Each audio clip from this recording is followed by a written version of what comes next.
আজকের গল্পটা কিন্তু এক ফ্লাইট অ্যাটেন্ডেন্ট এক এয়ার হোস্টেস যদি চায় তো 3 সেকেন্ডেই কিন্তু আন্দাজ করে নেয় যে কাস্টমার তার থেকে কি চাইছে।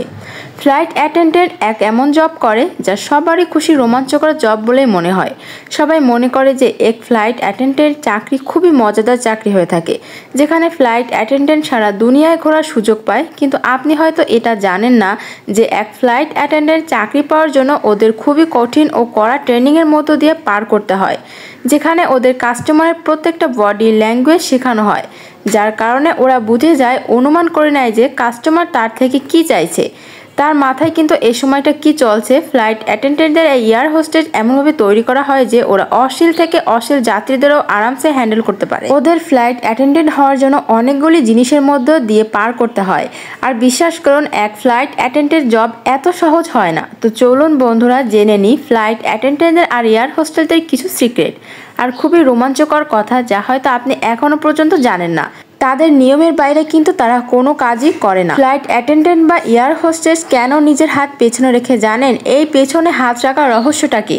আপনি একটা জিনিস নোটিশ করেছেন হয়তো, যে যখনই আপনি প্লেনে যাত্রা করেন তখন একটা ফ্লাইট অ্যাটেন্ডেন্ট নিজের হাতকে পেছনে রেখে আপনাকে অভিনন্দন করে। কিন্তু আপনাদের বলে দিই যে এরা যাত্রীদের অভিনন্দন করার জন্য দাঁড়িয়ে থাকে না, বরং এরা যাত্রীদের গণনা করে যে কত লোক এখনো পর্যন্ত প্লেনে উঠে গেছে। ওরা এমনই করে এই জন্যই যে ওরা যদি যাত্রীদের সামনে আঙ্গুল নিয়ে গুনতে শুরু করে তো ওটা খুবই কিন্তু অভদ্র দেখাবে, আর যাত্রীদের এমন মনে হবে যে ফ্লাইট অ্যাটেন্ডেন্ট তাদের সম্মান দিচ্ছে না। এই কারণে কিন্তু ওদের ট্রেনিংয়ে শেখানো হয় যে হাতকে পিছনে রেখেই গণনা করতে হবে। গুপ্ত ঘুমানোর জায়গা, দূরের যাত্রার প্রায় সব প্যাসেঞ্জার ঘুমিয়েই যায়, কিন্তু ফ্লাইট অ্যাটেন্ডেন্টদের কি ওরা কি জেগেই থাকে? না, এটা একদমই নয়। আপনি অনেকবার দেখেছেন হয়তো যে দূরের যাত্রায় কোনো না কোনো ফ্লাইট অ্যাটেন্ডেন্ট দীর্ঘ সময়ের জন্য দেখতে পাওয়া যায় না। আসলে ওরাও অনেক সময় নিজেদের মধ্যে অদল বদল করে ঘুমিয়ে নেয়। কিন্তু এখানে প্রশ্ন হলো যে ওরা কোথায় ঘুমায়? তো আপনাদের বলে দিই যে বড় বড় প্লেনে যেগুলো প্রায় সব সময় অনেক দূরের যাত্রা করে থাকে, এতে ফ্লাইট অ্যাটেন্ডেন্টদের ঘুমানোর ব্যবস্থাও কিন্তু থাকে, আর ওদের ঘুমানোর জায়গা প্রায় সব প্লেনের মেইন গেটের উপরে এই জায়গায় করা থাকে। দ্য মাইল হাই ক্লাব, আপনি অনেকবার এই শব্দটি শুনেছেন হয়তো, কিন্তু এই দ্য মাইল হাই ক্লাব এর মানেটা আসলে কি? তো বন্ধুরা আপনাদের বলে দিই যে এই শব্দটা ওই মানুষদের জন্য ব্যবহার করা হয়ে থাকে যারা প্লেনের বাথরুমে ঢুকে অশ্লীল কার্যকলাপ করে। কিন্তু এতে ফ্লাইট অ্যাটেন্ডেন্টদের কি ভূমিকা আছে? আসলে এক ফ্লাইট অ্যাটেন্ডেন্টদের এই ট্রেনিংও দেওয়া হয় যে ওরা যেন সবসময় বাথরুমের দিকে নজর রাখে, যে কোনোভাবে যেন দুজন মানুষ একসঙ্গে বাথরুমে না ঢুকে পড়ে, আর যদি ধরা পড়ে যায় তো সঙ্গে সঙ্গে ওদের অ্যারেস্ট করা হয়, আর কয়েক বছরের জন্য ওদের এয়ারপ্লেনের যাত্রা থেকে পুরোপুরি ব্যান করে দেওয়া হয়। আর এদেরকেই বলা হয় দ্য মাইল হাই ক্লাবের মেম্বার। জুতো পরার নিয়ম, প্লেনে অনেকবার কিন্তু যাত্রীরা নিজেদের জুতো খুলে বসে, কিন্তু আপনাদের বলে দিই যে প্লেনের ফ্লোর খুবই নোংরা হয় এবং অপরিষ্কার হয়ে থাকে, তাই যাত্রীরা ওঠার কিছুক্ষণ আগে ওটাকে ভালোভাবে পরিষ্কার করা হয়। কিন্তু অনেক যাত্রী জুতো খুলে প্লেনে বসে পড়ে, আর একটা ফ্লাইট অ্যাটেন্ডেন্টের কাজ এটা হয় যে এমন যাত্রীদের ফোকাস করে যাতে যাত্রীরা এই কাজটা না করতে পারে। একটা এয়ার হোস্টেস নিজের বেশিরভাগ সময় কিন্তু প্লে অতিবাহিত করে দেয়, আর এতে হয় এটা যে এদের বেশিরভাগ লাভ স্টোরি প্লেনেই তৈরি হয়ে যায়।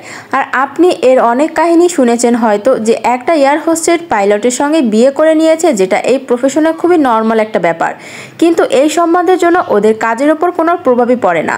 এয়ার হোস্টেস লুকিয়ে লুকিয়ে ফোন ব্যবহার করে যখনই আপনি ফ্লাইটে যাত্রা করেন, তো একটা এয়ার হোস্টেস আপনাদের বলে যে আপনি এখন নিজের ফোনে ব্যবহার যেন না করেন। কিন্তু আপনাদের হয়তো এটা জানা নাই যে এক ফ্লাইট অ্যাটেন্ডেন্ট চটিয়ে নিজের ফোনের ব্যবহার করে। ওদের কিন্তু এর পারমিশনও থাকে। এরা প্লেনের ফ্রি ওয়াইফাই এর ব্যবহার করে অনেক সময় ধরে কিন্তু নিজেদের ফোনে অতিবাহিতই করে।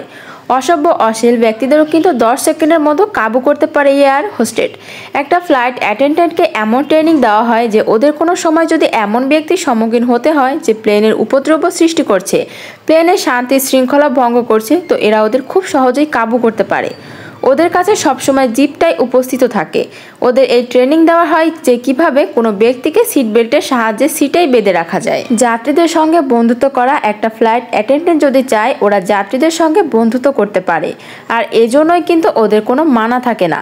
এমনিতেই এমন অনেক প্রফেশন আছে, যেমন ডাক্তার যদি চায় তো নিজের পেশেন্টের সঙ্গে ডেটিং করতে পারে, ঠিক এইভাবেই কিন্তু একটা ফ্লাইট অ্যাটেন্ডেন্টও যদি চায় তো প্যাসেঞ্জারের সঙ্গে ডেটিং করতে পারে, এতে ওদের কোনো মানা থাকে না। এরা আপনার ক্যারেক্টার আগে থেকেই বুঝে যায়। যখনই আপনি কোনো প্লেনে এন্টার করেন তখন এখানে একজন ফ্লাইট অ্যাটেন্ডেন্ট আপনার অভিনন্দনের জন্য দাঁড়িয়ে থাকে, কিন্তু আসলে ওদের ট্রেনিংয়ে এটা শেখানো হয় যে ওরা যেন ব্যক্তিদেরকে দেখে আগেই বুঝে নেয় যে কোনো ব্যক্তির প্রবলেম ক্রিয়েট হতে পারে কিনা। বন্ধুরা, এই ছিল আমার আজকের ভিডিও। আপনাদের কাছে ফ্লাইট অ্যাটেন্ডেন্টদের কেমন লাগলো অবশ্যই কিন্তু কমেন্ট করে জানাবেন। দেখা হচ্ছে পরবর্তী ভিডিওতে। খোদা হাফেজ।